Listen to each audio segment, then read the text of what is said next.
Well, for more on this, let's bring in Abdullah Al-Arian. He's Associate Professor of History at Georgetown University here in Qatar and a specialist on history of the US policy towards the Middle East. Thanks again for being with us. First of all, why do you think that we haven't seen another ceasefire deal? What does it come down to, essentially?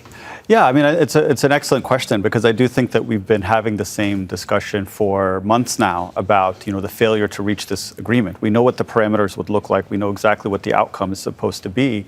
The problem, I think, is that we have this false framing of this being a conflict between two equal warring parties. And in fact, what we're really witnessing is a genocide being committed by one side against a defenseless, essentially besieged population.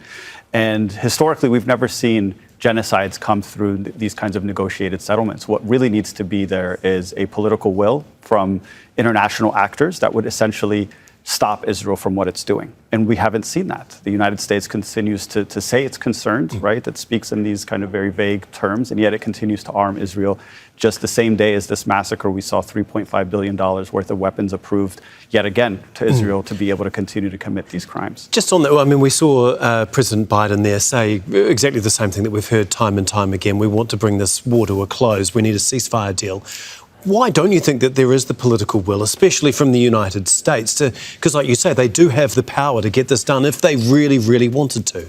Well, I mean, it's a complex question, because there are domestic political factors, of course, that this in many ways is an extension of U.S. domestic politics, in which, of course, support for Israel has always proven very beneficial for elected officials. And then, of course, there's the sense that the United States as a whole tends to see itself very much in line with Israel being a regional hegemon. It's, of course, supported it ever since its foundations, has continued to arm it, has continued to protect it using its UN Security Council veto over many decades, and sees it very much as a strategic asset in the region, despite, of course, all of the horrific crimes that it's committed over many decades. We also heard that in that story there that it's in Netanyahu's best interest to prolong this war. But surely it would also be a political win if he was able to get more of the captives back to Israel, like we saw in November. Well, I mean, when we actually pull back a bit and we look at essentially what is the desired outcome of this massive kind of total war that's being inflicted on Palestinians in Gaza and, of course, even in the West Bank as well, it is about completing a job that has been in progress for, let's say, 76 years, going back to the original Nakba, right? That this is much more about the mass displacement of millions upon millions of Palestinians. This is about the killing of tens of thousands and maiming of probably hundreds of thousands more. This is about accomplishing much more broader goals than something like the return of captives, which, of course, has been given very much secondary importance to this government right now.